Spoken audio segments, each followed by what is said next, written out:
São de artigos, né? É um curso que tem todo ano, mas todo ano tento fazer ele diferente, porque senão fica sem graça para quem participa todo ano. Então, esse ano tem alguma coisa diferente, sempre tem que ter alguma coisinha diferente. É um primeiro passo. Esse é um curso, né, em que se abriu para estudantes. Nós não costumamos trabalhar com estudantes, né? Nós entendemos que é responsabilidade dos docentes da equipe fazerem o treinamento dos seus discentes, né? Mas, né, como é online, não vai nos sobrecarregar, né? Então, eu deixo algumas questões depois para alunos, mas assim, a responsabilidade pelo artigo é do professor que inscreveu o trabalho, né? Então, que bom que mais gente esteja participando, mas quem responde, inclusive legalmente, né, quem se inscreveu, que tem a responsabilidade pela equipe, né? Então, o primeiro passo é, bem, por que que nós publicamos artigos, né? Ah, nós publicamos artigos porque nós prestamos contas à sociedade, né? O que estamos fazendo, o que esse processo todo de escola, né? A atividade, né, no contraturno, uma atividade que demandou mais envolvimento da família, separando, por exemplo, sacola plástica, material plástico, contribuindo financeiramente para apoiar estudantes a participarem, que levou a professora a solicitar à diretora que cedesse espaço na escola. Espaço é recurso, né? Então, às vezes a gente faz tanta coisa dentro da escola e essas coisas dentro da escola não ganham visibilidade, ninguém fica sabendo. Uma forma de registrar e compartilhar essa experiência é por meio da publicação de artigos na nossa revista. E isso não dá em nada, mas dá sim. Esse ano, no Prêmio João Ribeiro, que é um prêmio que a FAPTEC organiza, né, um trabalho que foi desenvolvido no escopo da Cienarte, porque participação na feira, e depois foi publicado na revista, né? A publicação do trabalho na revista foi a credencial para a participação no Prêmio Ribeiro de Divulgação Científica, e a estudante que participou da equipe, né, ela se inscreveu e ela foi premiada. Então, é sinal de que, bem, alguém lê e isso serve para alguma coisa, né, se isso não bastasse. Então, a demanda por publicação é uma demanda de socialização da experiência. Puxa, foi tão legal, foi tão empolgante, foi tão interessante participar. Eu quero que outras pessoas participem. Está lá na revista da gente, na Feira de Ciência e Cultura. Quem quiser ler o trabalho que for premiado para ver se ele é um trabalho, né, que mereceu premiação, ele está lá, publicado na revista. Então, isso é um ponto que é importante destacar, né? Os artigos que são publicados na revista Feira de Ciência e Cultura, eles podem ser utilizados depois para se inscrever no Prêmio João Ribeiro de Divulgação Científica, que a FAPTEC todo ano organiza. Então, publicação, né, ela faz parte, então, do processo natural da ciência. E se nosso objetivo na Cienarte é levar ciência para a educação básica, é fomentar o desenvolvimento de práticas de ciência na educação básica, a publicação faz parte do processo. Então, a gente publica os trabalhos na revista Feira de Ciência e Cultura, tá? O tipo de trabalho que nós publicamos, o formato acadêmico é relato de experiência. Então, o relato de experiência ele tem certas características que a gente vai ver mais na frente. Dos trabalhos que são submetidos, nós selecionamos aqueles que estão, né, mais bem avaliados, aqueles que atendem aos parâmetros, né, de publicação científica, né, e depois eles são publicados na revista. A revista está ali disponível, coloquei o hiperlink, vocês já receberam links dela, né? É importante conhecer a revista. Tá? A primeira coisa que a gente faz é educação. Então, é ver o que tem lá. Então, a gente tem coisas bem variadas, né? Publica uma amostra muito variada, né, do que é produzido, né, no âmbito da Cienarte. Essa produção variada passa por todo um processo editorial que não é rápido, né? Então, guardem as suas ansiedades, é um processo demorado, que ele envolve um grande número de pessoas, ele envolve de recursos financeiros, ele envolve disponibilidade de tempo, mas no final ele dá resultado. Então, não é instantâneo. Para quem está acostumado com TikTok, né, que é coisa de 15 segundos, isso aqui leva uma eternidade, leva às vezes um ano para sair. Tem artigos, né, na Cienarte de diversas ah, naturezas. E a primeira coisa é ler. Então, cultura. Gostaria de abrir o microfone e compartilhar o que achou? Pode levantar a mãozinha, abrir o microfone, se apresentar e falar.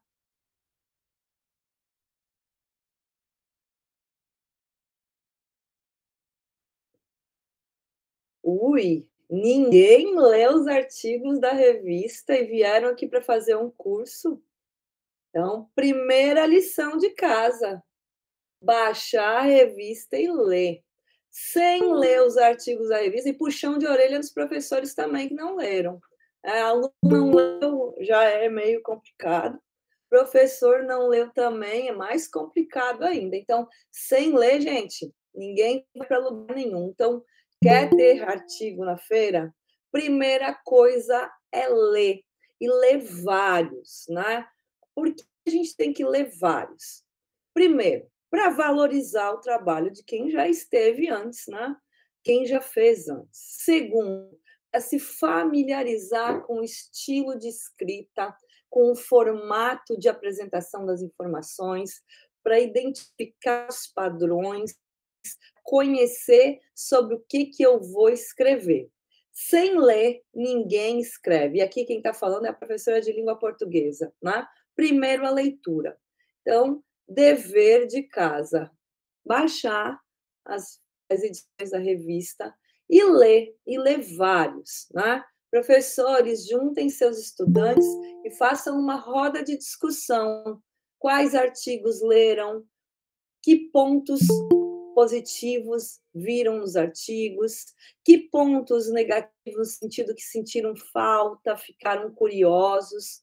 Então, até para propor projetos de pesquisa, o primeiro passo é ler. Então, fico bastante decepcionada que ninguém tenha levantado a mãozinha aqui para compartilhar sua experiência de leitura, porque é sinal de que estão vindo fazer um curso sobre como publicar um artigo na revista Feira de Ciência e Cultura e sequer valorizaram a revista. Né? Isso é muito decepcionante. Né? Pensem, vocês gostariam de ser lidos. Né? Leiam o trabalho dos colegas que os precederam. Né? E sem isso, não vai conseguir fazer um artigo com condições de ser publicado. Sem ler, ninguém vai para lugar nenhum. Se vocês tivessem lido, vocês me diriam que os artigos eles têm sempre assim, uma padronização. Sempre, eles têm as mesmas partes. Título, lá, a primeira caixinha lá na frente, lá em cima, em vermelho, né? A equipe, depois vem o resumo. Olha aqui, esqueci de destacar. O outro eu destaquei. A introdução, o título sempre é o mesmo, a introdução. Aqui não tem criatividade, não. Segue a mesma sequência. Depois a gente vai para material e métodos. Depois a gente vai para resultados e discussão, tem conclusão e referências bibliográficas. Olha só que curioso. No outro, é outro assunto, não tem nada a ver, a gente está indo para a jaca, né? A manga e abacate, o outro falava sobre desenvolvimento, né, da cidade, e aqui a estrutura é a mesma. Um título, a equipe, um resumo, uma sessão chamada introdução. Vejam que a introdução, olha, tem 2, 3 parágrafos. Depois vem material e métodos, já começa a aparecer figuras. Depois vem resultado e discussão. Mais um artigo aqui, ó, para deixar curioso para ler depois. Saúde mental. De novo, olha, o título, né? a equipe, um pequeno resumo do que vai encontrar, né? A introdução aqui tem 2 parágrafos, vejam, é uma introdução de contextualização. Em seguida, material e métodos, e depois já vem resultado e discussão. Tá?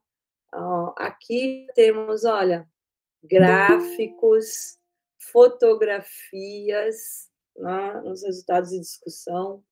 Então, né, por isso que é a tarefa número 1, ler os artigos publicados na revista Feira de Ciência e Cultura. Tá? Por quê? Porque tem que se familiarizar com o gênero relato de experiência.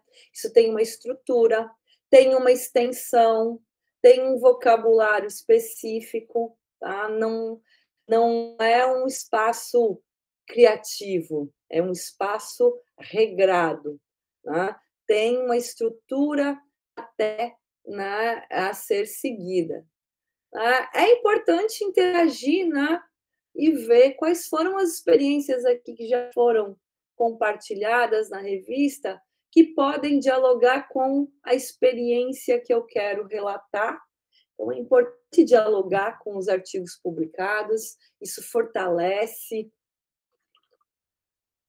isso deixa o trabalho mais robusto, forma redes de parceria, e, ao mesmo tempo, isso contribui para a difusão e a valorização do conhecimento produzido. Tá? Os que chegaram agora, alguém já leu algum artigo da revista Feira de Ciência e gostaria de compartilhar a sua experiência, o que achou? Achou fácil? Achou difícil? Gostou? Não gostou? Só levantar a mão, abrir o microfone, que a gente está aqui num espaço de socialização. Ô, Carlos Alexandre, pode falar. O campeão.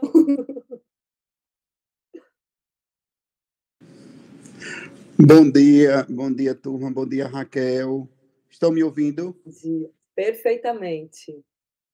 Pronto, Raquel, já li, sim, há várias edições da revista, é uma revista que nos ajuda a gente conhecer diversos projetos que são desenvolvidos nas escolas, né, do nosso estado e que servem de base também para que a gente possa pensar em outros projetos, ampliar os nossos horizontes e o modo como o artigo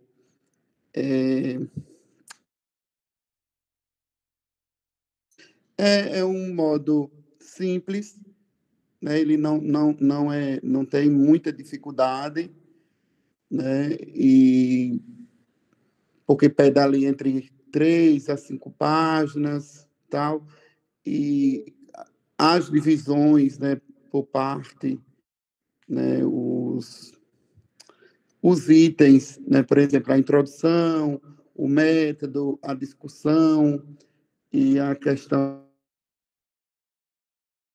de resultados, é bem sucinto e que para nós, professores, né, dá para a gente elaborar e construir de acordo com o projeto que a gente desenvolve em sala de aula. Eu gosto muito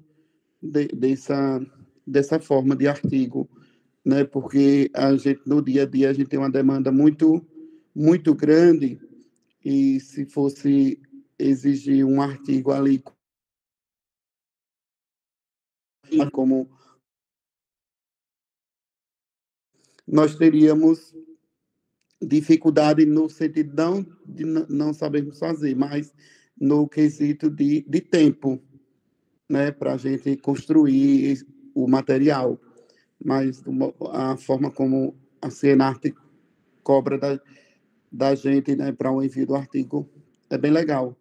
E de outra questão que eu queria destacar é a diagramação da revista, que a gente manda ali o nosso material, seleciona fotos para quando a gente tem, né, só para ilustrar, mas a forma como vocês diagramam, vocês leem o artigo, e compreendem a essência e buscam imagens que dialogam com o assunto, né, com o tema do artigo. É bem legal.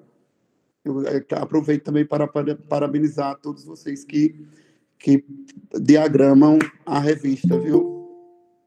Obrigada, Carlos Alexandre. Carlos Alexandre está fazendo curso aqui de novo, mas ele já é freguês da revista. Vocês vão encontrar lá já trabalhos dele publicados, né? Ele tem muita experiência escrita. Obrigada pela socialização, Carlos Alexandre. É importante ouvir. E, de fato, né, é uma escrita bem sucinta, né? Não é um espaço para devagar, para ampliar as suas. Né? Não é para ficar escrevendo. Por quê? Porque realmente no dia a dia nem sempre a gente tem todo esse tempo, né, para se dedicar a aprofundar.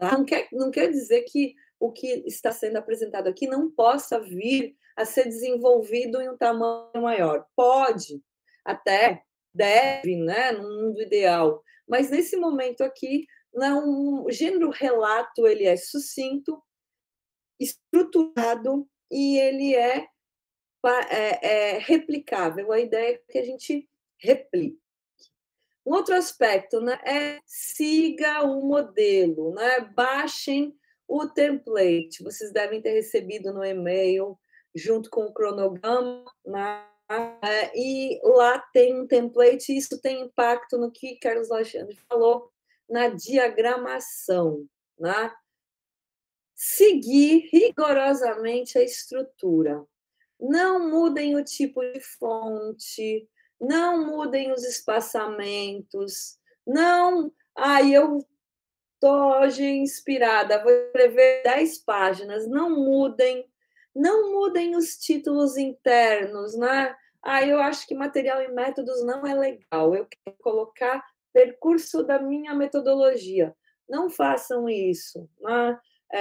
Aqui não é o espaço, há outros espaços, né? Colocar as referências no espaço apropriado, inserir as figuras do corpo do texto, né? O template aqui, ele é simples, né? Onde está escrito ali, modelo para elaboração do artigo da Cienarte, substituam, digitem ali o título, onde está o nome do professor, nome do estudante, substituam pelo nome das pessoas que estão na equipe, coloquem, né, um nome e a sua disciplina para os professores, nome e escola para os seus alunos, né? Onde está o espaço para o resumo? O resumo é de, no máximo, 100 palavras. Então, sabe aquele resumo que foi submetido para inscrição na feira? Então, não serve, é menor. Eu tenho que reduzir aquele resumo. Pode falar, Mônica. Então, bom dia, né, a todos. Bom dia. Eu queria só tirar uma dúvida, na realidade, né? Eu dei uma olhada na revista, vi como era o padrão das escritas, e assim, eu fiquei na numeração com disciplina, nome dos professores, dos alunos, porque, pelo que eu entendi, todos os professores seriam denominados com né? Seria, dois seria... não, um seria o professor coordenador, dois os demais professores e três os alunos. Mas, assim, eu vi que na revista eles usam a numeração 1, 2, 3, 4, vão numerando de acordo mesmo com a ordem sequencial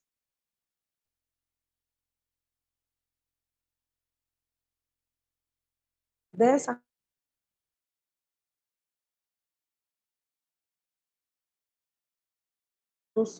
Né? Então, por favor.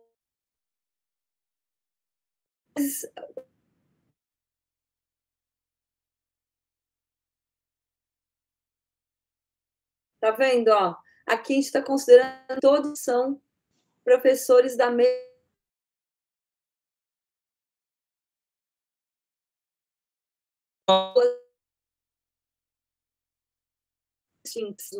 Aí se abre mais numerações. Ao que me conste é isso, né? Que eu tenho professores de mais escolas envolvidos.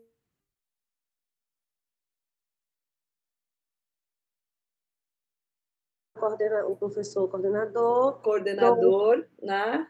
Os demais professores e 3 para todos os alunos, não é isso? Isso. Pronto, porque na revista são todos assim, numerando 1, 2, 3, 4, 5, 6.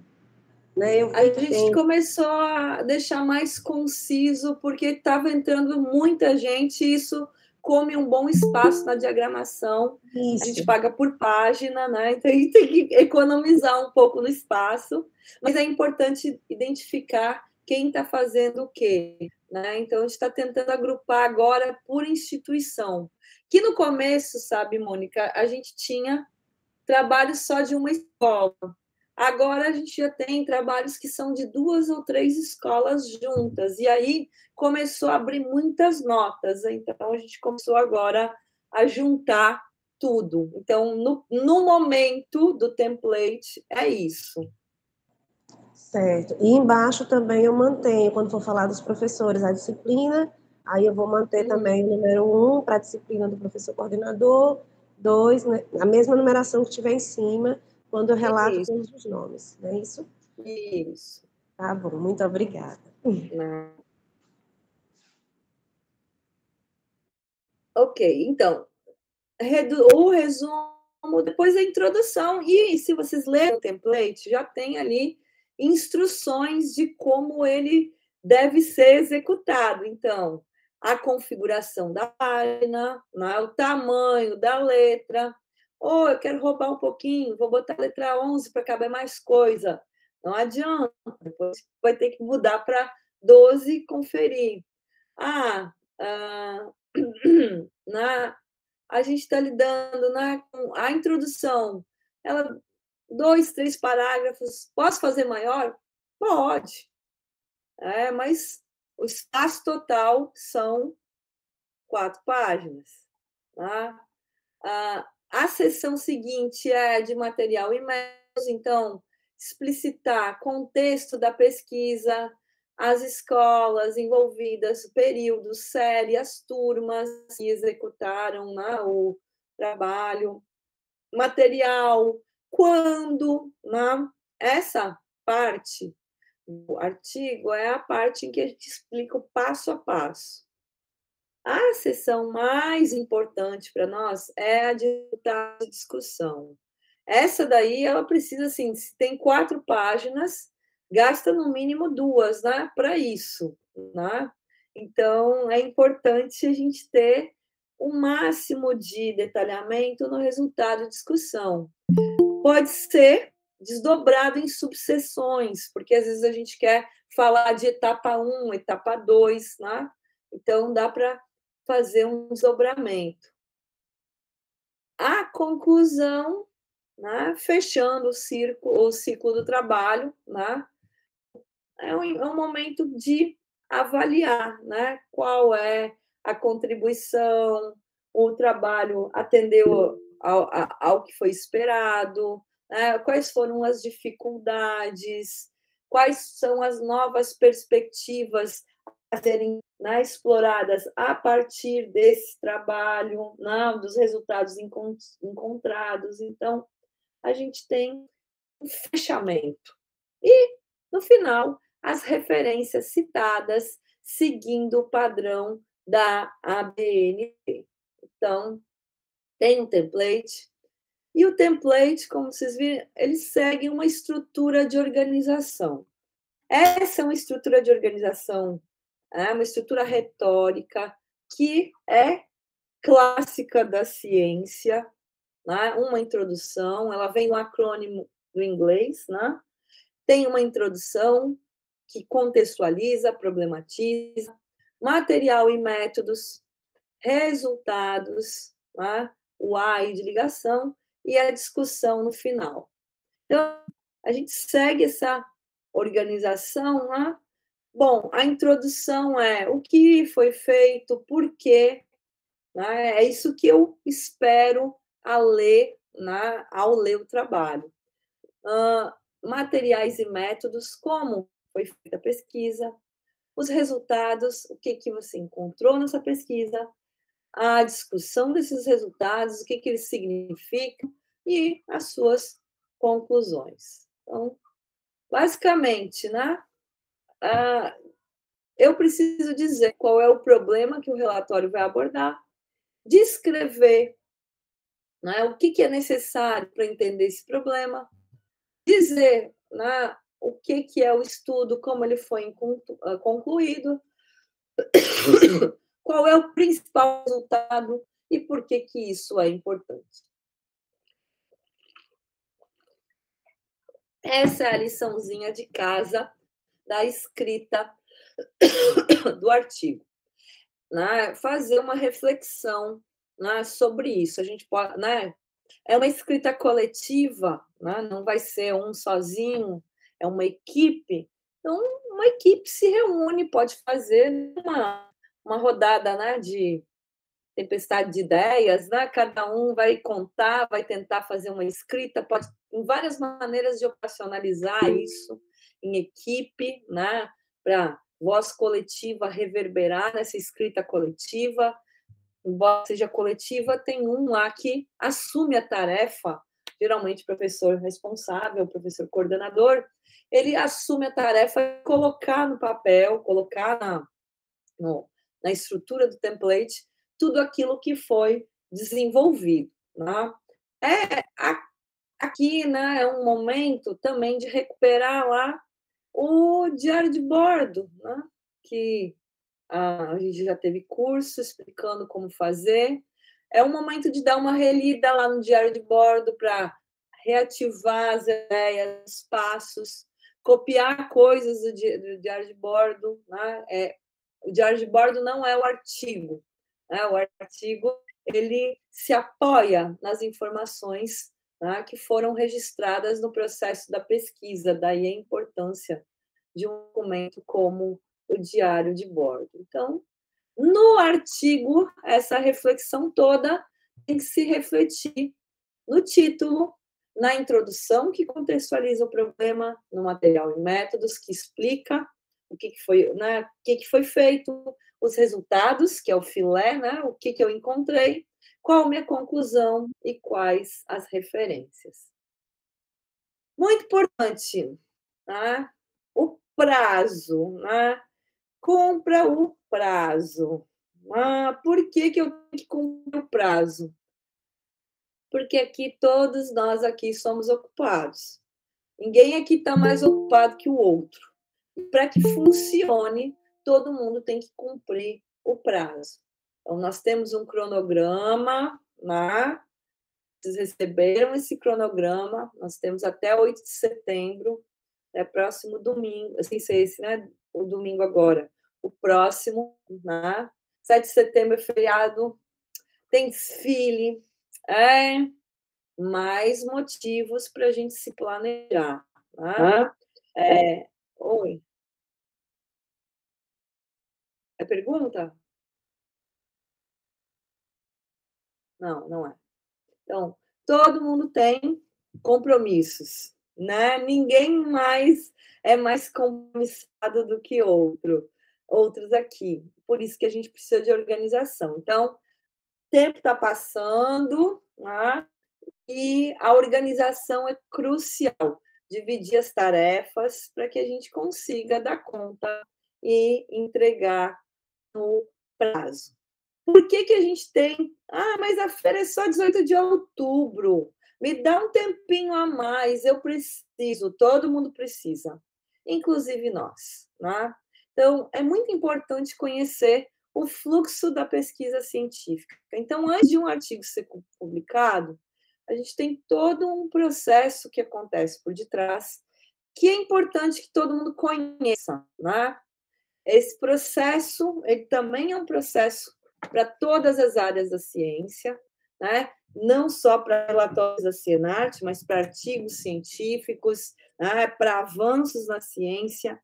A gente precisa dar o tempo da ciência para que a gente compartilhe informações fidedignas, informações confiáveis, informações que podem ser compartilhadas com outras pessoas, que não coloquem em risco a vida de outras pessoas, que não coloquem em risco a nossa reputação.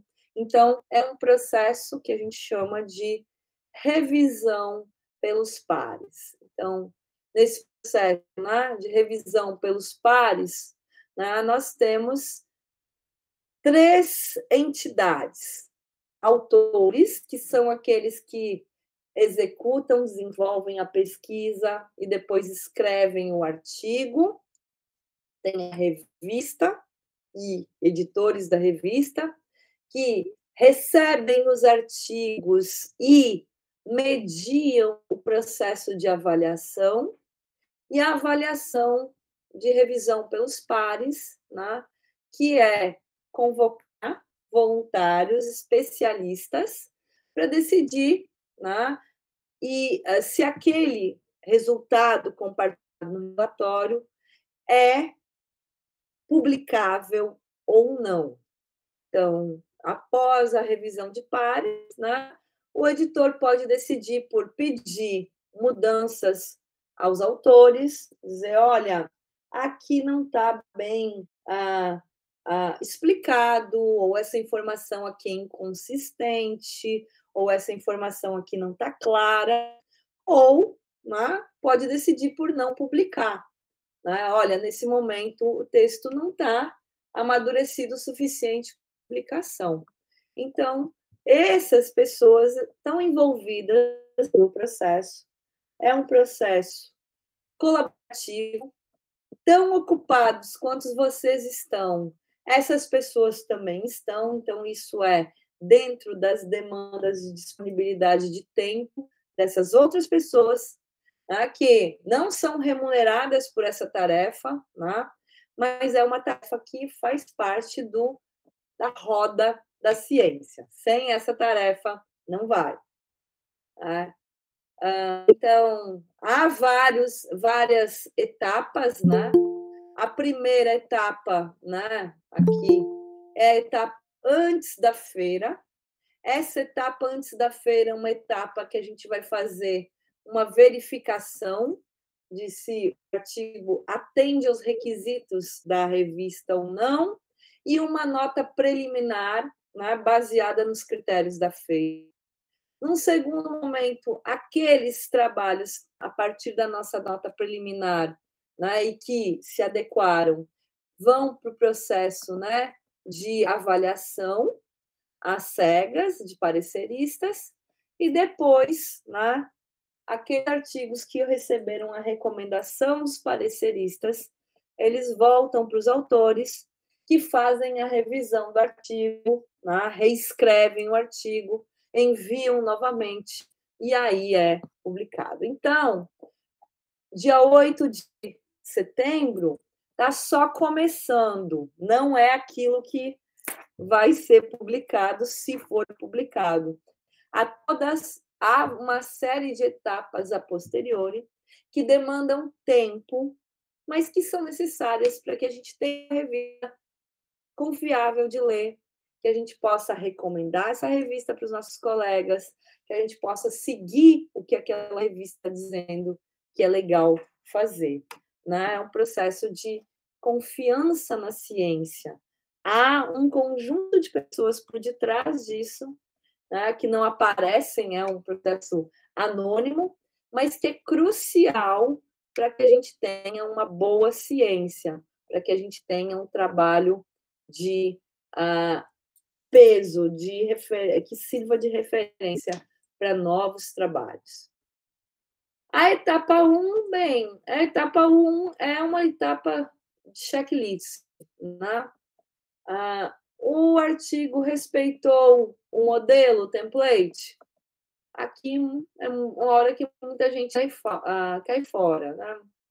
O artigo, mandei em qualquer formato. O artigo respeitou o número de páginas? O número de páginas ideal é 4, mas a gente tem uma tolerância do 5 ou do 3, né? Para artigos, né, que são enviados. 2 já fica muito pouco, né? Só os trabalhos de artes que a gente tem essa tolerância. A Cienart é ciência na educação básica. Então, pelo menos 2 alunos da educação básica figuram como autores. A gente tem encontrado muitos trabalhos que são de professores que desenvolveram uma eletiva e que querem compartilhar os resultados, mas o trabalho é do professor, não é do aluno. Aí não é o foco da Cienart.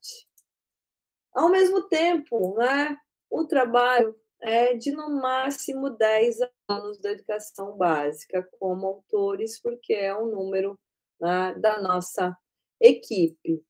E aí, daí a importância, né, de manter os títulos, a gente vai procurar ter introdução, material e métodos, resultados, conclusão e referência?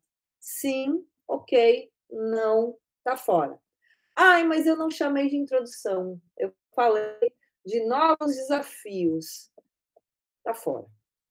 Porque na verificação rápida, eu não encontrei a palavra introdução, eu não vou continuar lendo, porque tem mais de 100 trabalhos para ler e um prazo muito curto. Por isso, a importância de seguir um modelo. A nota de avaliação, né, preliminar, né? A gente tem essa nota preliminar, ela entra no cômputo da feira, tá? Para dar a média.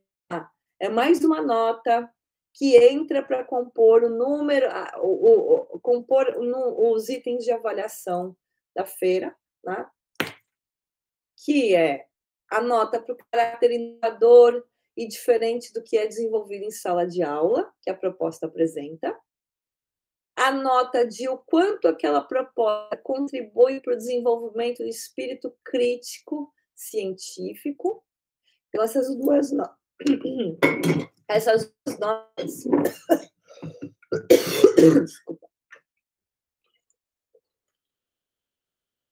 elas são baseadas na leitura que a gente faz do desenvolvimento global da pesquisa. Né? O que a pesquisa fez? Nós avaliamos, né, a proporção de alunos na equipe. Né? É um fator de correção aqui.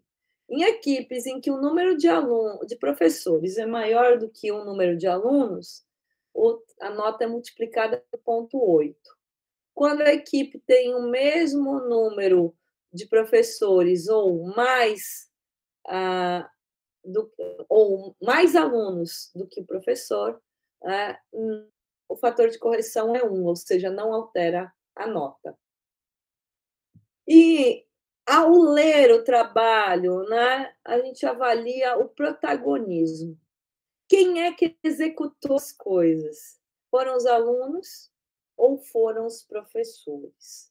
Às vezes é uma coisa muito de os professores que fizeram tudo e os alunos estão lá só como participantes da pesquisa, no sentido de que eles foram os objetos. Esse não é o nosso objetivo na Cienart. Tá? Aqui fica bem claro qual é o nosso foco e escopo. Né?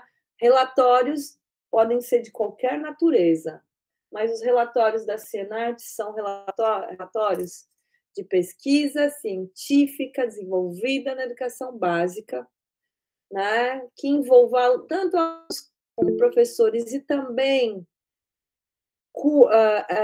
comunidade, tá?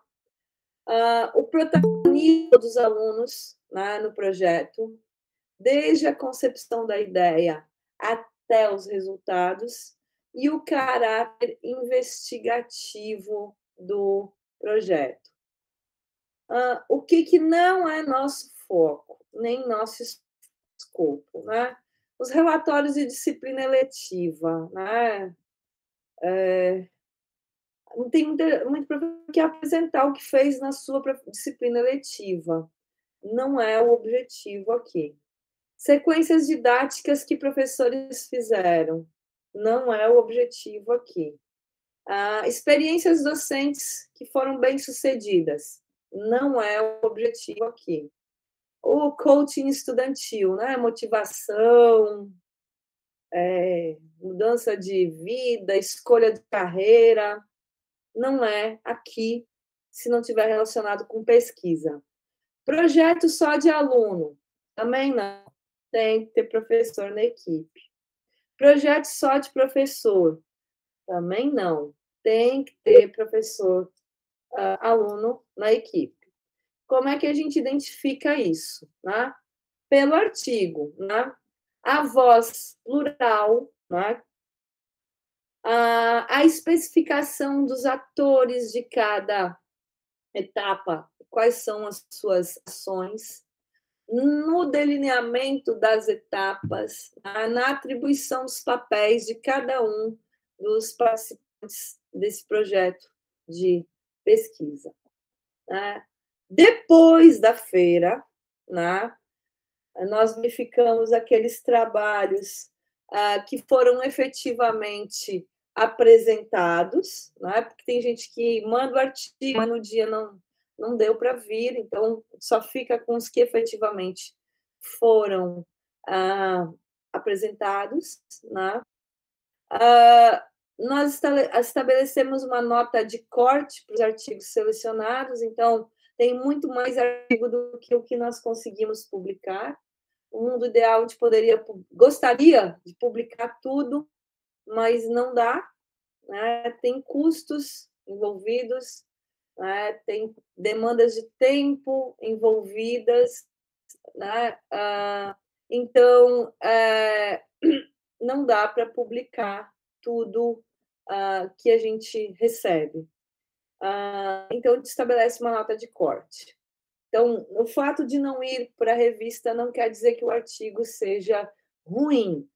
Né? Talvez ele não esteja dentro daquilo que a gente consegue absorver, assim como a gente não consegue absorver todos os trabalhos que se inscrevem. Falta espaço físico, falta recursos financeiros. Então, a seleção faz parte.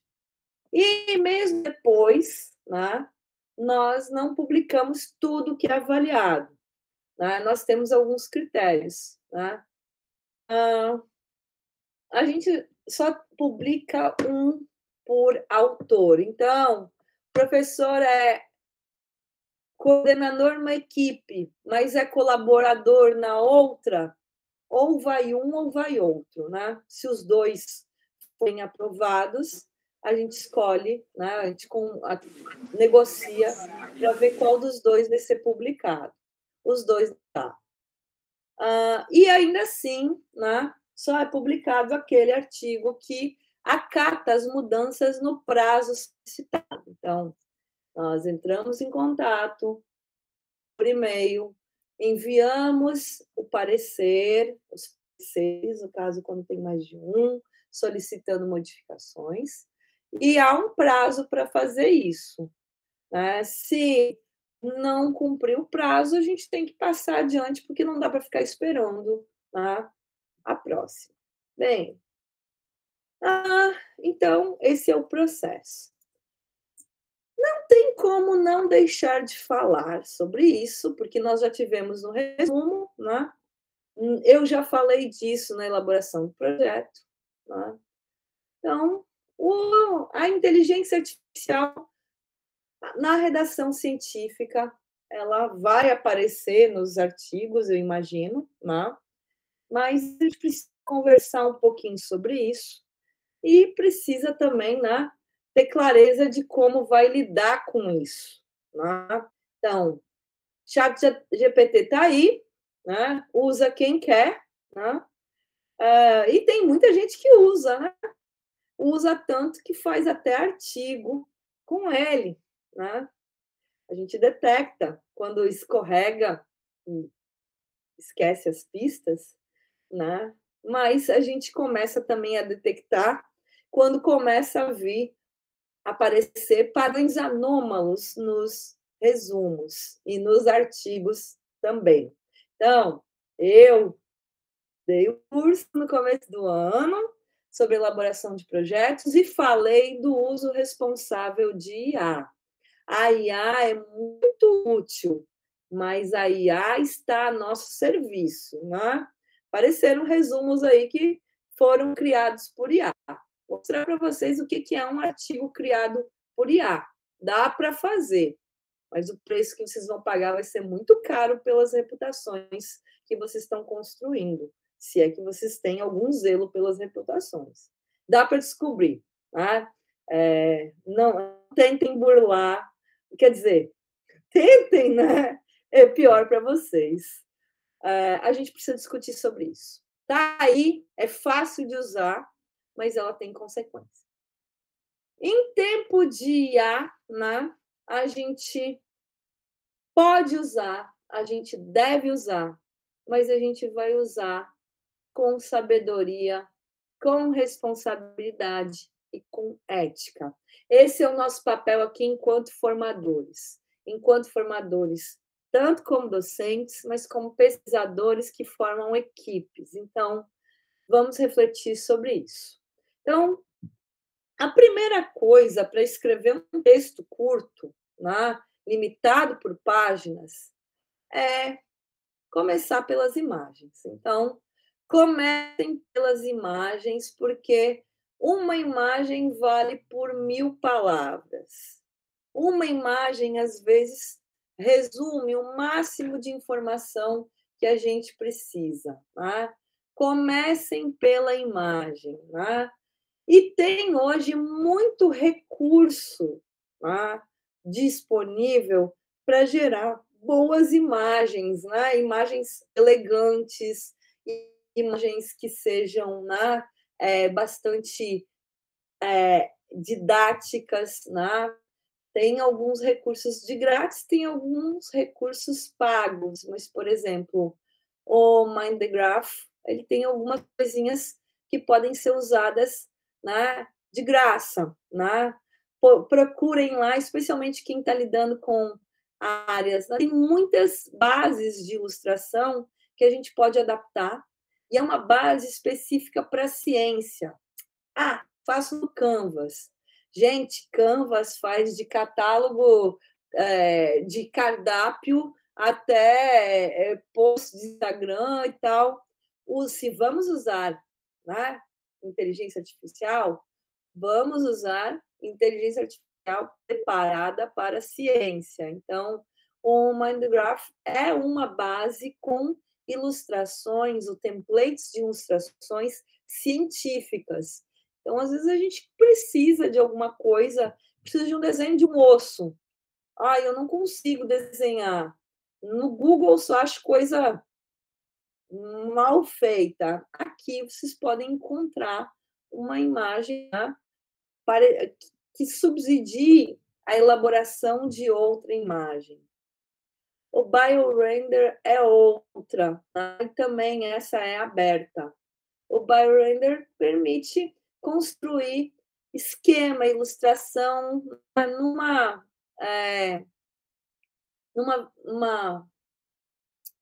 uma estrutura bem intuitiva, é só clicar e arrastar. Olha, eu quero um modelo de átomo, quero um modelo de célula, quero um modelo de ciclo da água, quero um modelo de... Enfim, inventem aí os modelos que vocês quiserem, o que vocês precisarem. Vocês podem construir a imagem aqui e salvar para depois usar. Ai, mas eu não tenho esses recursos todos. Não tem problema, né? Fotografias, né? Reúnam as fotografias e montem, né? Montem, né? Façam uso da fotografia de modo a contar uma história. Olhem essa figura aí, né? Que tem lá as meninas pegando palha do coqueiro, separando a palha do coqueiro, batendo no liquidificador e depois, né, o resultado. Notem que com essas 6 figuras eu consigo mostrar todo o processo do que foi feito. Tá?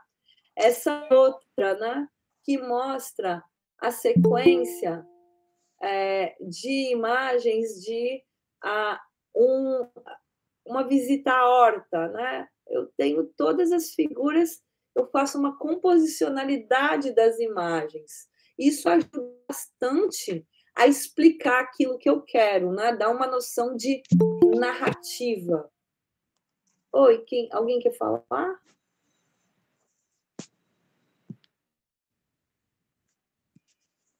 Não, então tá bom. Então, trabalhar... tem alguém que quer falar? Pode Professora falar. Raquel, Diga. bom dia. Essa parte aí que a senhora fala de escrever a imagem, porque assim, eu olhando a BNT, ela disse que é para a gente colocar a imagem, colocar a figura 1 e dizer, né, o que é aquela imagem. Eu não tenho esse conhecimento de descrever a imagem, então quer dizer que eu posso colocar a figura 1 e dizer primeiro passo, isso, segundo, isso, é isso? Não. A gente pode comentar isso na figura? Não, na figura, isso tu pode comentar no texto. O que eu estou dizendo aqui é que, em vez de colocar 6 figuras, certo?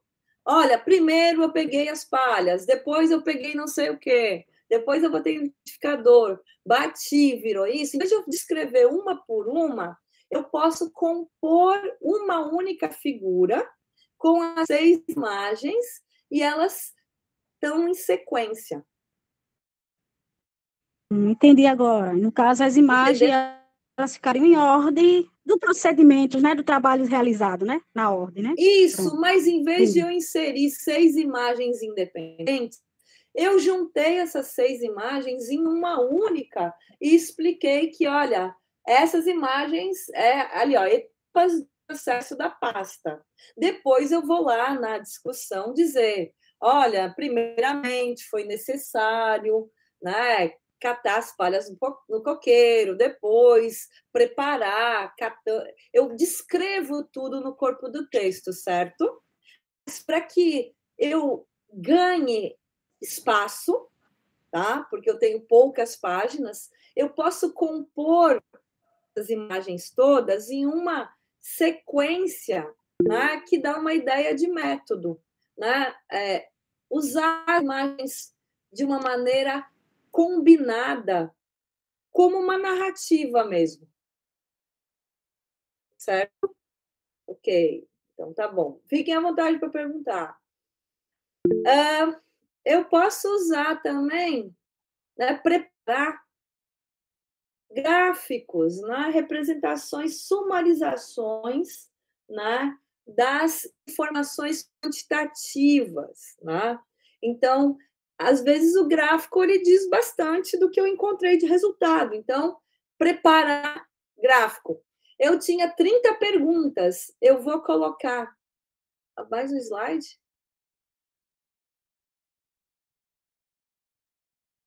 Não está no gráfico?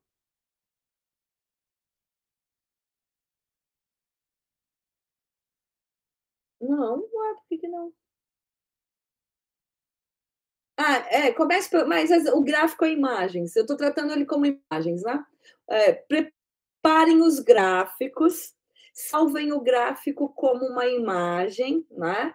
Porque o gráfico vai entrar, né, como uma figura depois. Então, às vezes a pessoa tem muita informação quantitativa, gerou vários gráficos e quer colocar todos. Não vai dar. Façam todos os gráficos necessários e escolham aqueles gráficos que realmente vão ser importantes para construir, né, a argumentação, para fazer o processo de explicação dos resultados de uma maneira mais visual e objetiva, pontual, impactante, né? Primeiro, o resultado mais importante. Muitos resultados que precisam de uma explicação, né, mais em fluxograma. Aqui tem duas diferentes. Uma bastante técnica, né, explicando como é que se dá a construção de um biodigestor né, para gerar gás até a fonte do gás. Olhem aqui, né, a imagem que está com a letrinha B, ela certamente foi produzida com o uso de alguma ferramenta mais elaborada, né? Ela está bem desenhadinha, né? Ela está bem estruturada. A outra, ela é um fluxograma com fotografia, porque não tem como fazer, né, um fluxograma mostrando assim, olha, as especificidades da semente. Eu tenho que ver foto. Não está indo, meus slides, está assim. Agora, eu acho que eu estou com atraso. Passou o slide agora? Estão vendo aí a semente do abacate e o digestor? Sim. Então tá bom. Tá. Então, esse outro aqui, né? Uma sequência. Então, Zélia, o teu computador está atrasado. Os outros estão vendo.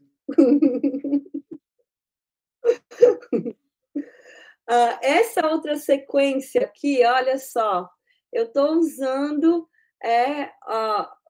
estou fazendo fluxogramas, né, sequências das etapas para produzir lá o colóide de Jaca, né? Vejam, preparar as imagens dá trabalho, né? Eu tenho que selecionar um por um, organizar, eu tenho que construir imagens que deem uma informação significativa, né? Não, eu tenho pouco espaço, não pode ser colocar qualquer imagem, né? Ou colocar várias. Quando eu tenho muito espaço para usar, 15 páginas, eu posso colocar uma de cada e descrever uma de cada.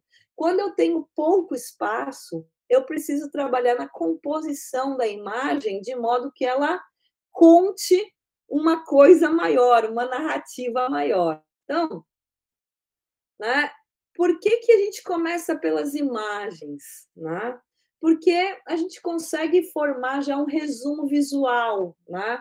O relatório é uma narrativa da pesquisa. Né? Se as figuras, né, como as figuras ocupam muito espaço, né, eu tenho que também ponderar todas as figuras que eu produzi, todas as figuras que eu gostaria de colocar, elas realmente são necessárias num espaço tão conciso de 5 páginas, né? Usem sabiamente o espaço. E sempre lembrem, uma imagem vale por 1000 palavras. As pessoas às vezes só entram, né, só prestam atenção porque vem uma imagem interessante. Alguns cuidados com a imagem, né? A qualidade, né? Elas precisam estar em boa resolução. Então, não copiem e colem a imagem do Google direto ou então do site que produziu direto. Salvem a imagem num formato estável, salvem em JPG, em PNG, em TIFF, que são os formatos mais comuns para imagem, e insiram a figura. Salvem a imagem separadamente. Nesse momento não vai ser necessário, mas às vezes na editoração a gente precisa da imagem separada. A autoria das imagens. Oi.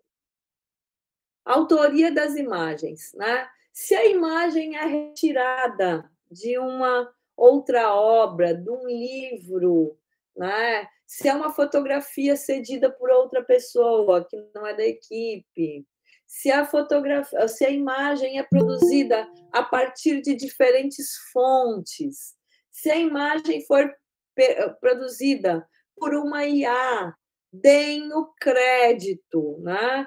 Fonte, coloquem a fonte, né?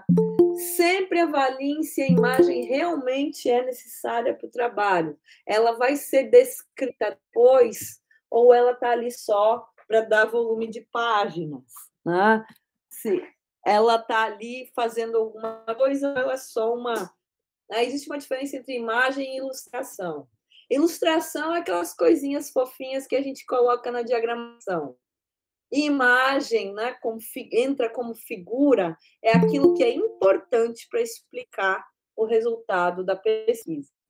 E elaborar uma legenda que explique o que a imagem está apresentando, né, que deem um título e elaborem a legendinha da imagem dizendo o que ela se refere. Então, comecem pelas imagens. Vocês já começaram pelas imagens ou já vão começando pela introdução?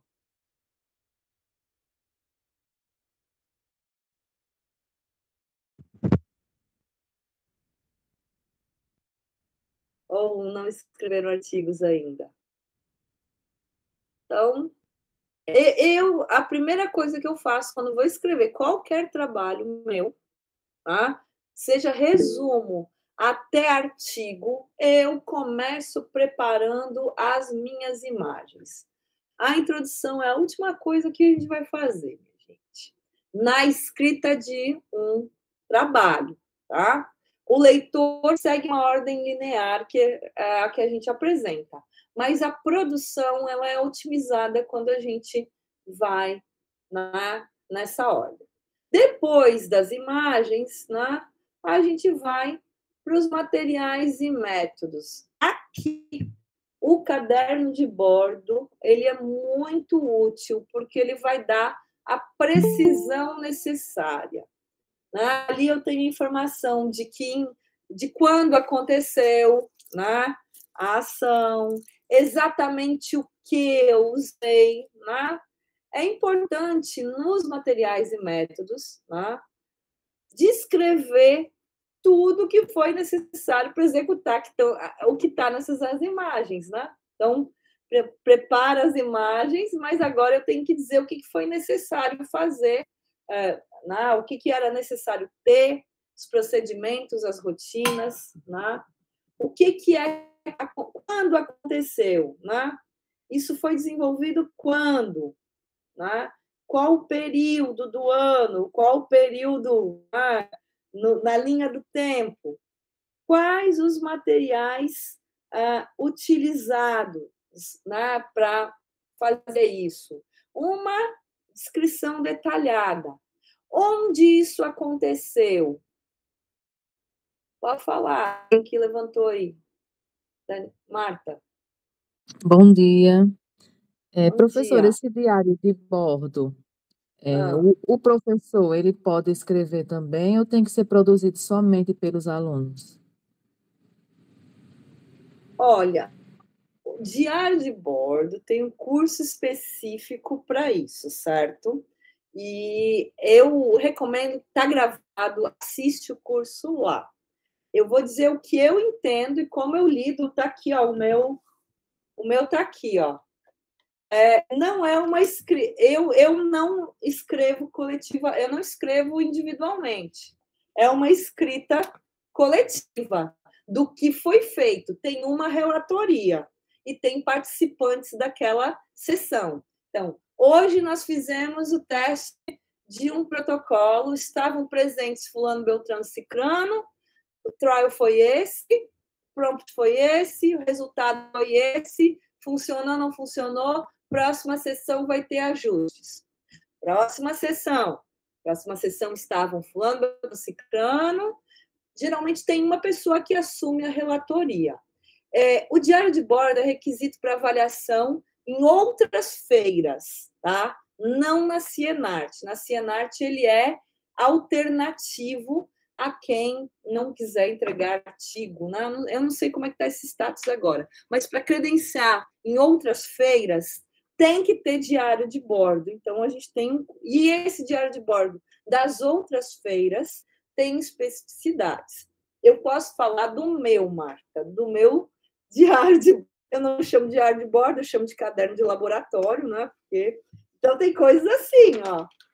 Tem folha avulsa que depois eu passo a limpo, tem várias coisas que vou guardando aqui, mas sem isso eu não lembro, assim, em qual das 40 sessões que a gente chegou a um resultado tal, ou o que foi necessário. Então, há especificidades para o diário de bordo, tem um curso da Cienarte que foi ofertado especificamente sobre isso, e o diário de bordo, eu não compartilharia meu diário de bordo, ele é meu. Porque tem coisas aqui que não estão prontas para serem socializadas, né? São ensaios de pesquisa. Por isso que, assim, na Cienarte não é obrigatório apresentar diário de bordo, mas há feiras que exigem, tá? Obrigada. Nada. Ok. Mas ele precisa existir, tá? Não quer dizer que ele tem que existir. Se alguém perguntar, cadê? Tá aqui. Inclusive, ele serve em questões de litígio. Né? Uma ideia que foi desenvolvida coletivamente, de repente tem uma pessoa que tomou para si. Não, estava ali que o conhecimento foi compartilhado. Onde aconteceu e quem participou, né? Participantes são as pessoas que contribuíram com dados para a pesquisa. Autor são as pessoas que estão na equipe do projeto. Às vezes, professores escrevem suas experiências com eletiva e colocam os alunos como participantes da pesquisa. E depois figuram esses mesmos alunos como autores. Não são coisas distintas. Participantes são aquelas pessoas, tipo ali nos gráficos. Quem preencheu o questionário sobre saúde mental? Quem fez o quê?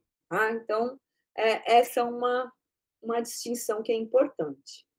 Os materiais e métodos, né, precisam ser claros. Né? Adoro a figurinha, né, da direita. Mãe, como é que se faz miojo? Ferve 2 copos de água. Ferve 2 copos de água. Ele ferveu 2 copos de água. Vai funcionar? Não vai. Faltou alguma coisa aqui na minha explicação. Né? Eu vendo ali um bolo arco-íris lindo, né? Eu peguei a receita, essa não é minha, tá? Mas é do Comidas Feias. Eu nem me aventuro. Eu tentei executar, faltou algum segredo, né? Que não foi compartilhado no material e métodos. Né? Então, a gente precisa escrever em material e métodos tudo aquilo que é necessário para executar. Né? Não pode dar um pulo do gato. Tem que descrever de modo que a pessoa consiga reproduzir. Né? Senão, né, fica... não sai exatamente igual. Né? Uma dica é validar a sua receita. Né? Então, escrevam material e métodos e peçam para outras pessoas que não estão envolvidas nessa pesquisa lerem e tentarem entender e imaginar como reproduzir. Né? É muito importante essa parte de ter alguém de fora ouvindo e tentando fazer, porque vai ter dúvida. Mas aqui, eu coloco o fermento antes ou depois de bater a massa? Eu fervo a água direto o copo vai direto no fogo? Ou eu posso colocar em outro recipiente? Né? Essas dúvidas são feedbacks importantes, muito valiosos para ajudar, né, a deixar a receita reprodutível por outras pessoas, que é o que a gente quer, né? Que a nossa receita seja repetida, que o nosso projeto ganhe outros espaços, que o nosso projeto avance. Por isso que a gente compartilha. Vamos agora para a nossa introdução. Né? A introdução, ela precisa apresentar o problema, mostrar como a ciência que foi desenvolvida na escola pode resolver esse problema. Né? Então, olha, eu tenho que... bem, minha cidade tem muito lixo na rua, então vou fazer uma pesquisa envolvendo as disciplinas de geografia, matemática e biologia, para calcular o tipo de lixo que é produzido nos bairros da minha cidade. Né?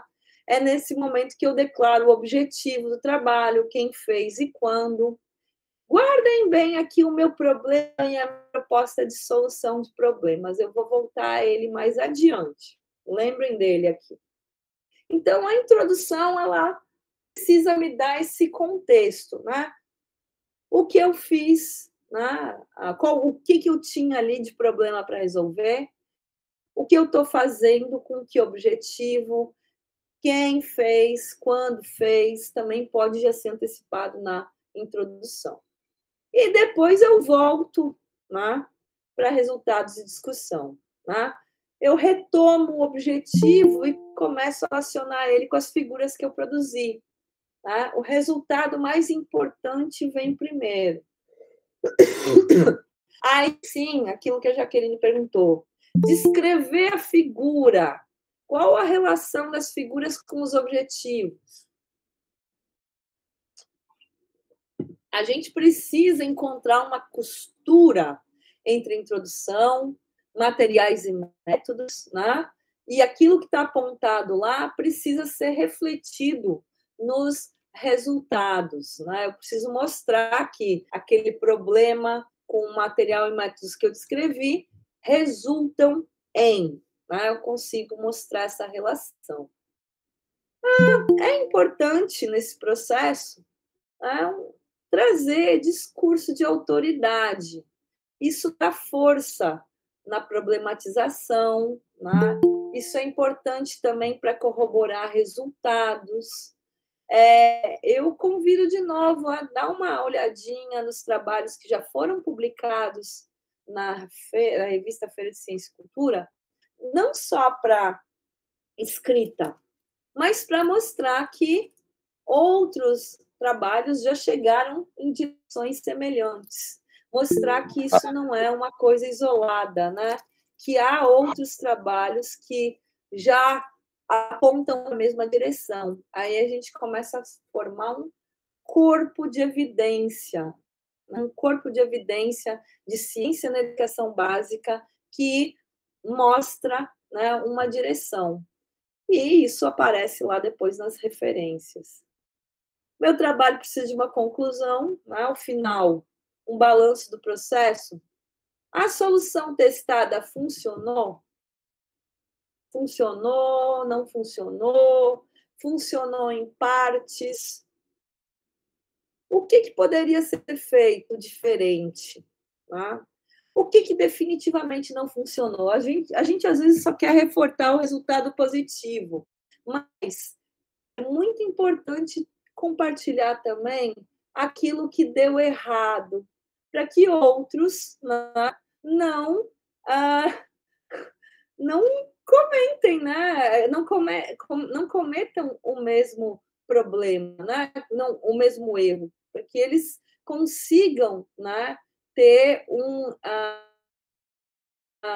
uma outra visão do processo, que eles consigam avançar. Olha, eu tentei isso, não funcionou. É importante para a ciência reportar os resultados negativos. Tá? E os próximos passos? O que vamos fazer? Agora vamos continuar? A pesquisa nunca encerra, a gente costuma dizer, sempre leva a outras. A gente nunca chega a uma resposta conclusiva, é uma conclusão que se conclui. Então, a gente vai lá e lança próximos passos. Os próximos passos é ver uma nova abordagem para esse problema, né? Dar uma próxima, ver em outros lugares, ver o que pode acontecer. Então, o que escrever todo mundo já sabe, né? É pouca. Se a gente contar as figuras, né? Fica uma coisa de, no máximo, 3 páginas de escrita, mas tem lá a introdução, o cabeçalho, né, de título, as autorias e as referências. Efetivamente, 3 páginas, 1000 palavras. É viável fazer até domingo, né, depois do feriado, 7 de setembro. Bom, mas as IAs não servem só a imagem, as IAs nos ajudam na escrita. Ajudam muito e façam uso dela, tá? Mas lembrem-se, ela não faz a pesquisa por vocês, tá? Então, o que IAs fazem hoje muito bem? Elas resumem, elas parafraseiam, elas descrevem, elas detalham, tá? Elas ajudam a aprimorar uma escrita, elas ajudam a apresentar de outra forma conteúdos técnicos.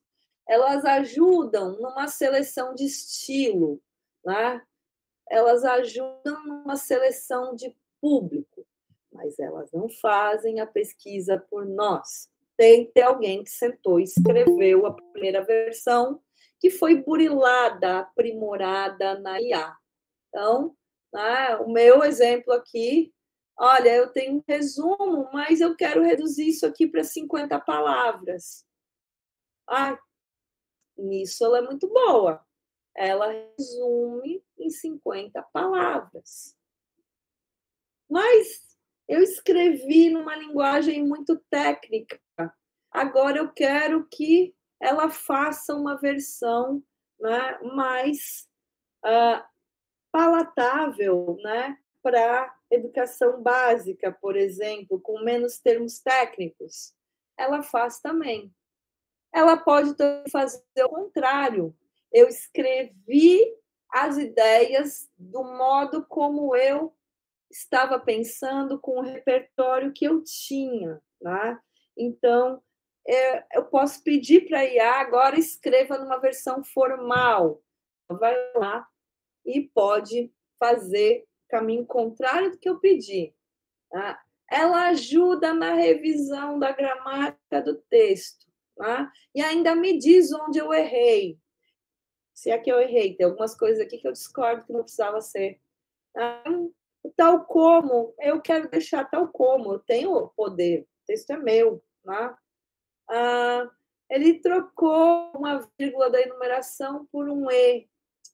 Até gosto, né? Mas pegou uma concordância que eu não tinha, né? Corrigiu concordância. Que bom, né? E aí me dá isso todo corrigido aqui. Então, já tinha corretor ortográfico nos editores de texto, mesmo sendo de graça, e desde os primeiros editores de texto em formato, né, Windows, já tinham corretor ortográfico, tem pessoas que ainda insistem em não usar. Tá? Bem, usem para aprimoramento do texto. Ok, mas não tenho tempo. Tenho uma IA. A IA escreve artigo? Escreve. Vou mostrar aqui um tipo de artigo que a IA pode escrever. Eu tinha lá o meu problema, a minha cidade muito lixo. Eu quero uma proposta de solução, né, que envolva as disciplinas de geografia, matemática e biologia, blá, blá, blá, blá, blá, blá. Eu dei as ideias. E, Gere, vou pegar o chat GPT 4O, pode ser Gemini, pode ser Jenny, pode ser qualquer uma delas aí. Elas vão obedecer vocês. Elas fazem uma problematização que eu até me emocionei. Olha, até fiquei com vontade de fazer esse projeto na escola. Está bem bonito. Bacana, mas isso não resolve o problema? Eu quero que ela transforme num artigo, né? Ótimo, já temos um título. A análise interdisciplinar da gestão de resíduos sólidos urbanos, um estudo de caso sobre acúmulo de lixos nas ruas. É só eu colocar aí o nome da escola, ou dar aí o nome da escola, tá tudo de boa. Dizer qual escola foi, ele faz de boa. Bonitinho aqui, ó, resumo. Introdução. Não deu para botar tudo numa folha só. O objetivo, olha aqui a metodologia, que bem detalhada que está. Os resultados aqui esperados, tem uma conclusão. Beleza. Já tem as 4 páginas da Cienart. Só falta colocar as referências. ChatGPT, pega esse artigo aí, melhore e coloque as referências atualizadas. O gênio da lâmpada manteve o título, mas olha, lá no final da introdução, como eu pedi, ele colocou referências, gente. Ele até mudou um pouquinho o texto para se adequar à referência, para ficar com um bom poder argumentativo. Né? Aqui na metodologia, ele está me dizendo, né, quem já desenvolveu essa metodologia. Nossa, eu estou respeitando os direitos autorais, tá bom, tá bacana, estou gostando. Esse é matador, esse vai passar na Cienart. Nos resultados, eu já estou citando outro trabalho que deu a mesma coisa. Na conclusão, e olha, ele errou, ele botou padrão APA, mas eu vou pedir depois para ele botar a BNT. Agora só falta eu colocar as imagens que eu vou gerar um biorender e mandar para a Cienart. Beleza? Beleza. Agora, desafio para vocês. Quem achar uma dessas referências, coloca no chat.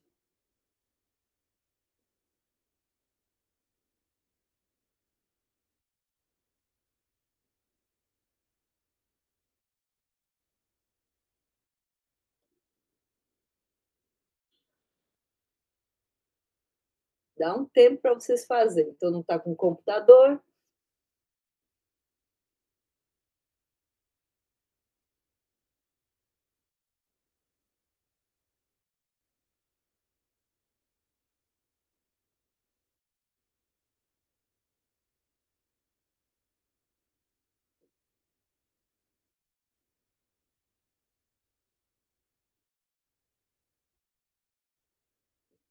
Nem existe revista de biologia ambiental, nem a geografia urbana. Nenhuma dessas referências existe. Vocês não vão encontrar essas referências. ChatGPT produz referências. Que pena, né? Se ele inventa referências que não existem, será que o resto é confiável? Quando o Brasil ganhou o Oscar, ele já ganhou em 63, com Pagador de Promessas, depois em 76, com Dona Flor e seus 2 maridos, e em 2016, com o filme Aquários. É verdade isso? Não, não é. O Brasil nunca ganhou um Oscar. Então, dá para fazer? Dá. Fica bonitinho, aceitável? Fica. Agora, credibilidade nenhuma. Então, usar ou não usar? inteligência artificial nos nossos artigos? Usar, sim, sempre que possível. E adicionar uma nota metodológica explicitando as ferramentas utilizadas em que parte do texto. E sempre avaliar criticamente o produto derivado dessa IA generativa. Então, assim, posso usar para fazer revisão no meu texto? Posso, mas pede para ele dizer o que alterou e avaliar se o que ele alterou é adequado ou não. Posso pedir ajuda para gerar imagem? Posso, mas eu tenho que avaliar se aquela imagem é adequada ou não. Eu posso pedir para ele produzir um detalhamento de alguma coisa? Posso, mas eu vou lá e digo que eu pedi para o ChatGPT usar, fazer para mim uma parte. Né? Não é problema usar, ela está aí. Né? Ninguém mais escreve com máquina de escrever faz tempo. Né? A gente usa, a ferramenta vem, a gente acompanha o avanço. Mas a gente sempre reflete criticamente sobre o resultado, porque é a nossa imagem. ChatGPT, ele não ganha nada com isso. Tá? Ele não vai ganhar a publicação do artigo, mas a imagem de quem faz e não avalia fica arranhada. Processo de revisão de pares, com tempo e com filtros, né? A gente consegue identificar quais são os problemas e o que foi gerado por IA e não referido. Então, a gente precisa usar, sim, e usar sempre criticamente. Então, usem com sabedoria, não só para artigo da Cienarte, usem para tudo, com muita sabedoria, para organizar informações, para revisar o texto, para fazer sumarizações, para trocar ideias, conferir as fontes. Né? Então, troquem ideias, conversem com o ChatGPT sobre que maneira é melhor implementar um dado trabalho, ele ajuda muito, mas eu preciso estar no controle, um senso crítico, porque senão, o que estamos fazendo aí? Né? Então, gente, vamos fazer artigos para a Cienarte? Vocês têm dúvida, querem falar, compartilhar experiência? Vou aproveitar da spoiler, agora 1h30, no Encontro Sergipano de Educação Básica, eu vou voltar a esse tema na mesa sobre o uso de smartphone e IA na educação básica, e lá eu vou falar vários outros aspectos. Quem quiser, hoje à tarde no auditório do CODAP, 1h30. Então, assim, se os professores ainda não usam, os alunos usam. E usam acriticamente. Então, assim, eu não perco meu tempo corrigindo o texto de ChatGPT. Eu não perco. Né? Não perco mesmo. Porque eu sou cria de inteligência artificial. Desde a minha iniciação científica, eu trabalhei com anotação de dados para processamento de linguagem natural. Tá? Eu sei de olho detectar o que é ChatGPT. Eu trabalho ainda com isso. Eu não preciso passar por software para saber quando uma coisa não é por ChatGPT. E outros modelos, tá? Então, eu não perco meu tempo lendo, eu simplesmente rejeito. Eu tenho toda a boa vontade do mundo quando...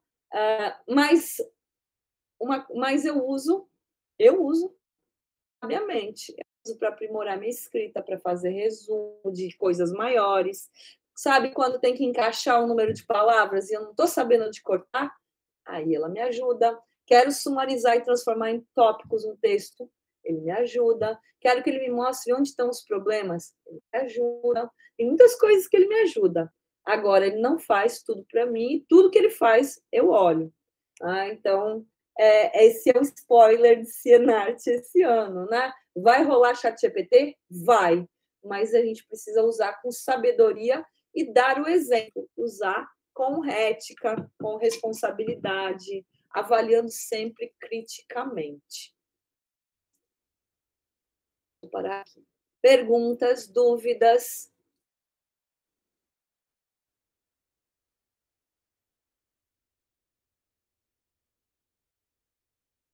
Tá tudo de boa. Entenderam? Então aí, ou eu tô falando com um bot? Porque o bot me responde, se eu estivesse conversando com o chat GPT, ele ia dizer alguma coisa.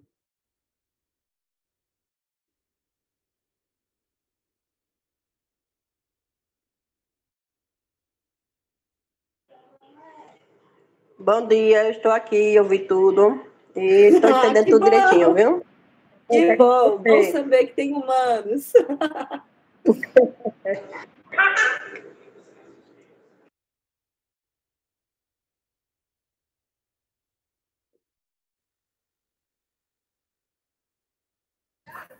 Oi, professora, bom dia. Só agradecer mesmo pelo compartilhamento das informações, das ideias, muito bacana mesmo, para quem está iniciando na Cienart.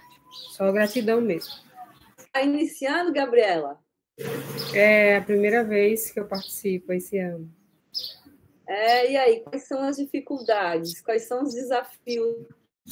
Olha, como eu já conheço esse mundo acadêmico, eu não tenho muita dificuldade em relação à estruturação de pesquisa, os passos.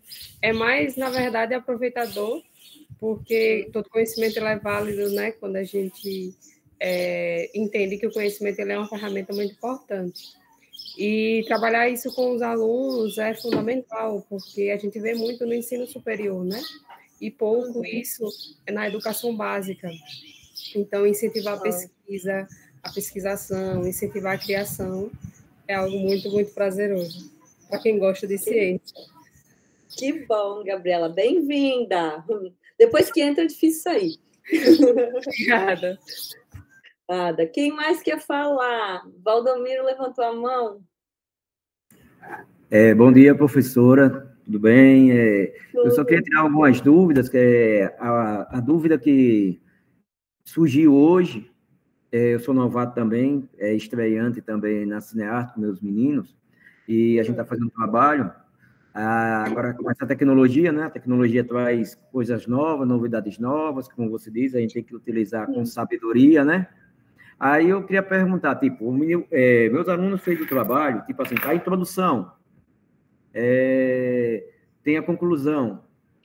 Se ele pega o texto dele, joga no chat GPT e pede para o chat GPT aprimorar, é desconsiderado ou é considerado? Então, esse é o ponto. Pede para aprimorar, né? Eu tenho que dizer o que é que eu estou pedindo para aprimorar. Então, assim, eu quero que aprimore a estrutura, a escrita. Usem, sem problema, mas façam uma nota metodológica. O texto passou por ChatGPT para refazer não sei o quê, para gerar as figuras, para fazer detalhamento de informações, para sumarização. Então, esse é o cuidado ético responsável com a autoria que a gente precisa ter. Então, assim, a versão final foi submetida a ChatGPT. Professora, então, se utilizar o ChatGPT, a gente tem que colocar na referência bibliográfica que ele foi utilizado, não é isso? E determinar no que ele foi utilizado, não é isso? Isso. Talvez, nesse momento, Valdomiro, se a gente não tem ainda um consenso de onde essa informação vai aparecer e como. Por enquanto, a gente tem convencionado de colocar na metodologia. Mas também, né, deu uma sugestão agora, a gente pode colocar no final das referências, este texto foi revisado com ChatGPT nas partes tais, ou revisado com Gemini, ou foi produzido com Bard, explicar qual é o software, né? Só que antes, né, é importante, né, fazer, não só alertar, mas ler o que foi feito. Porque ele faz, só que às vezes ele faz incorretamente. E, às vezes, a pessoa é tão confiante na tecnologia que simplesmente copia e cola. E esquece de tirar lá o ChatGPT, produzir o resumo. Como nos artigos que eu mostrei para vocês, e como em muitos resumos que chegaram na Cienart, tá? Então, já está sendo usado. O que não está sendo feito é dizer que está usando e ler o que foi produzido pelo ChatGPT. Então, a gente pode combinar aqui de colocar essa menção ao uso de IAs na referência bibliográfica. Esclarecido? Ok. Quem mais quer perguntar, Desculpa, falar? esclarecido, muito obrigado. Algum colega aí acho que ficou meio esquentadozinho a cabeça porque eu antecipei a fala, me desculpe também, pode falar agora, viu? Não, ninguém ficou esquentando nada. Que mais? Que voz verbal a gente vai usar num artigo que tem pelo menos 3 pessoas escrevendo? Quem é a pessoa do discurso?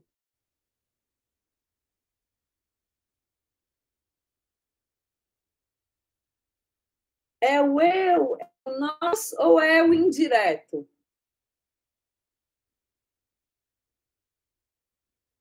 O que vocês acham?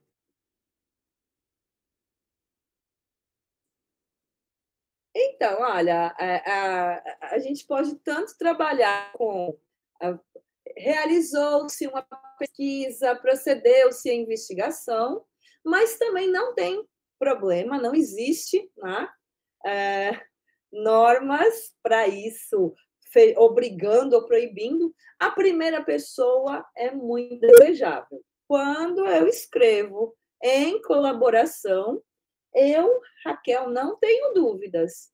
Eu escrevo em primeira pessoa. Realizamos, conduzimos, né? Primeira pessoa do plural. Não existe uma regra para isso. Existem tradições diárias. Né? As exatas costumam valorizar a terceira pessoa de voz passiva. Fez-se, realizou-se, investigou-se. Nas humanas, né? A gente é humano, calor humano é a primeira pessoa que inclui tudo. Fazemos, né? Fizemos, realizamos, né? Construímos. Então, não tem uma forma certa. Né? Nós aceitamos o que for. Foi. Olha, a Exatas já está mais humanizada. Muito bem. O que mais vocês têm para perguntar? Comentar, compartilhar ansiedades, dúvidas, expectativas.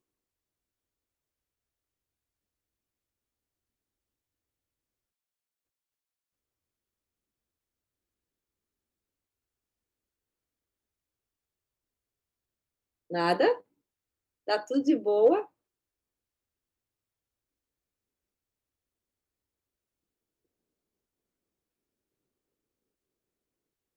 Diga, Jaqueline levantou a mão?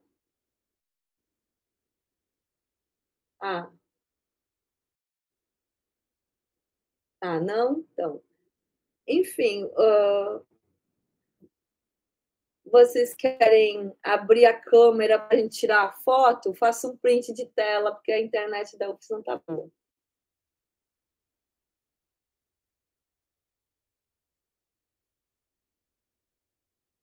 Bora abrir a câmera para eu ver que tem humanos aqui. Deixa eu ver.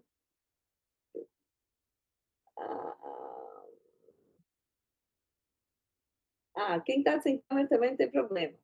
Mas está com câmera, vamos socializar aqui.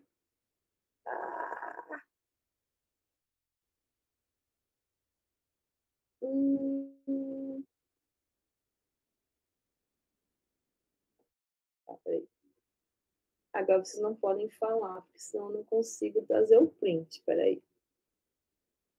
Olha. Tem fotinho de todo mundo.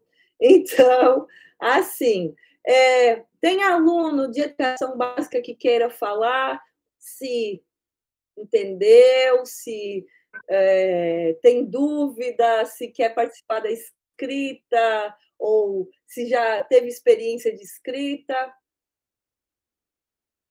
Pode Posso falar. falar? Pode. Bom, nós estamos aqui no laboratório, né? Eu e o resto do grupo, com os professores, e foi muito bom, né? A experiência aqui, o conhecimento, né? Geralmente os professores nos ajudam a fazer o resumo, a gente revisa, e eu acho muito importante a gente ter esse contato também, porque lá na universidade vai ajudar bastante a gente, não é verdade? Verdade só que essa não é minha função. Eu dou aula de redação depois que entra. Antes que entra, são os professores de vocês. Isso. Olha, a gente aqui, eu e minha amiga, estamos no 3º ano, então isso também ajuda a gente na produção de redação, né? A gente é do Centro de Excelência do Humberto Leite. Certo. Muito bem. Ajuda, sim. Praticar a escrita sempre ajuda. Então, que bom, né? Reflitam, né? Especialmente sobre a questão da escrita com o IA responsável, né? Principalmente refletir, porque tem muito aluno que diz, não, eu vou lá e mando o ChatGPT fazer. Ele faz, mas na hora do Enem não vai ter ChatGPT, tá? Então, vamos treinar e usar ele para os aprendizados em todas as direções. Então, sucesso no Enem. Espero vê-los na Cienarte, Diogo e equipe. Quem mais vai falar? Larissa, quem é? Boa tarde. Bom dia. Oi. Bom dia, quem está falando? Valdomiro. Não, é o estudante João Gabriel Santos Nascimento, do Centro de Excelência Senador Walter Franco, né? A gente teve aqui uma dificuldade com a questão da câmera, né? Que a gente não conseguiu utilizar ela, né? Na hora de tirar foto. Eu quero agradecer muito imensamente à Feira Estadual de Ciências, Tecnologia e Artes Sergipe, né? Pela primeira vez estamos participando, né? Nosso projeto ter sido pré-selecionado, ser um dos pré-selecionados nos mais de 200 que tiveram, e a gente, em 117, fomos aprovados. Também quero agradecer em nome do professor orientador do nosso projeto, Valdomiro dos Santos, né? A gente tem como principal foco no projeto, né, resgatar a memória cultural da nossa cidade, né, a cidade de Estância, onde fica o nosso colégio, Centro de Excelência. E basicamente é isso que eu queria falar. Agradecer muito imensamente à senhora Raquel Freitas, né? Imagina, obrigada. Então, sucesso. E olha, o ChatGPT não sabe nada sobre Estância, viu? Ele tem que aprender, ele vai aprender com o trabalho de vocês. Obrigado. Até mais, então.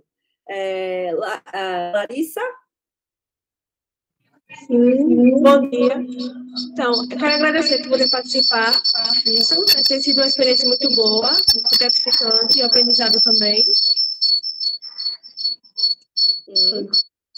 Tem um microfone aberto aí. Agora vai. Pode falar. Tem sido uma experiência muito boa participar dos aprendizados que vai servir para a gente futuramente, nós que somos estudantes do 3º ano também. Ok. Até a feira, Larissa, Érica, etc. Mais alguém que tem uma dúvida, quer falar alguma coisa, perguntar? Oi. Podemos? Bom dia a todos. Pode? Bora. Bom dia. Primeiramente, eu queria agradecer, né, por estar aqui nesse momento, participando desse momento tão inesperado, estar fazendo parte dessa... Como é que eu posso falar? Um projeto, né? Desse projeto, exatamente. Desse projeto, estar participando, não só eu, mas como todos os outros. Sinto muito feliz e quero agradecer a todos e obrigada. Obrigada, tchau, tchau. Agradece a professora que se disponibilizou a arrumar uma sala para ficar com vocês junto e dar a oportunidade para vocês virem junto. Importante, também é bom a gente vê essa socialização de equipes, né? E também saber as realidades, né? A gente não sabia como isso ia ser e me parece que há, né, núcleos, né? Cada professor está fazendo sua replicação. A gente não sabia como ia ser. Zélia perguntou, posso abrir para os alunos? Aí eu disse, tá, vamos ver o que vai dar. Então, dessa experiência, a gente tenta ver, por exemplo, uma dinâmica que a gente possa capilarizar. Mas obrigada, Josefa, pelo retorno. Quem quer falar? Tem gente com mão levantada, tem gente abrindo câmera. Raquel, bom dia. Aqui é o professor Antônio Celso. Oi, Celso. José Hollenberg Leite. Estamos eu e Bosco Olá. Aqui no laboratório. E excelente, viu? A explicação, excelente mesmo esse encontro com o saber, né? Eu vou passar aqui para uma aluna que ela também queria enaltecer.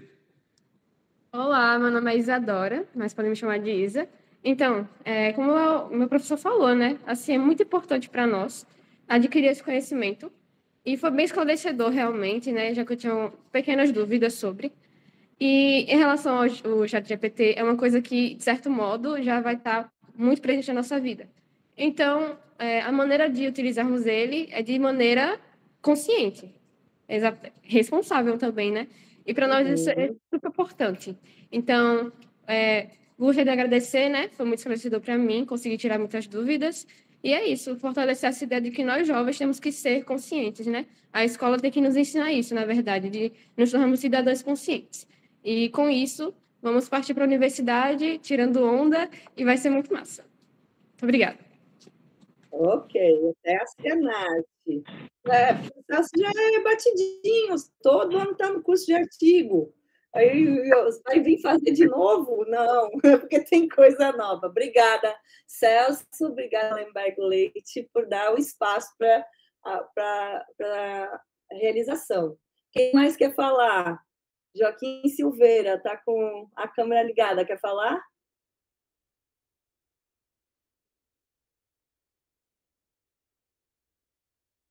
Abre o microfone. Bom dia, Raquel, tudo bem? Bom dia, tudo. Me chamo Roswanderson, né? Quero parabenizar, né? Foi incrível, né? Tirou várias dúvidas, né? É o primeiro ano, né, que nós estamos participando, mas já estou gostando antes de chegar a data, né? Oba! Mas estamos lá. Muitíssimo obrigado mesmo. Imagina. Queremos ver vocês todinhos aqui no dia 18 de outubro. Sim. Mais alguém quer falar? Obrigada, gente. Parabéns. Mais alguém quer falar aqui? Comentar? Então, se não temos mais, né? Que a reta final, todo mundo pegando junto, vai ser difícil para todo mundo, tem 7 de setembro, né, que soma todas as outras cargas, eu sei disso, né, mas a gente precisa desse tempo para poder organizar, para poder fazer esse trabalho, né, cuidadoso, né, e assim, e se houver dúvida também, entre em contato. Tem coisas que às vezes a gente também não sabe, vai aprendendo na experiência, né? E às vezes as coisas não estão muito claras, ou, por exemplo, né? Estava no meu template 10 alunos, mas a gente reduziu a equipe para 8. Então, são coisas que a gente só descobre fazendo. Assim como vocês têm dificuldades, nós aqui no outro lado também temos muitas dificuldades e tudo é aprendizado, né? Então, a gente vai corrigindo e vai fazendo à medida que as coisas vão chegando. Não tem nada pronto, tudo é construção. Então, escrita sábia para todo mundo, né? Usem sabedoria, usem a sua, né? Seu feeling, sua experiência, a sua primeira escrita como base, façam bom uso das ferramentas escrevam artigos que nos deem gosto de ler. Eu gosto de ler os trabalhos, né? É gostoso, não é uma tarefa de corrigir se está certo ou errado, mas aprender com as novas, né, experiências e compartilhem, né, depois os resultados com outros colegas, compartilhem as edições da feira, leiam muito e nos vemos dia 18 de outubro aqui na Vivência, aqui não porque eu estou em casa, mas na Vivência da UFES, né, para a Cienarte. Tchau para vocês. Tchau. Tchau. Tchau. Tchau. Tchau, bom final de semana para vocês, para todo mundo aí. Que Deus ajude, que dê tudo certo. Vai dar.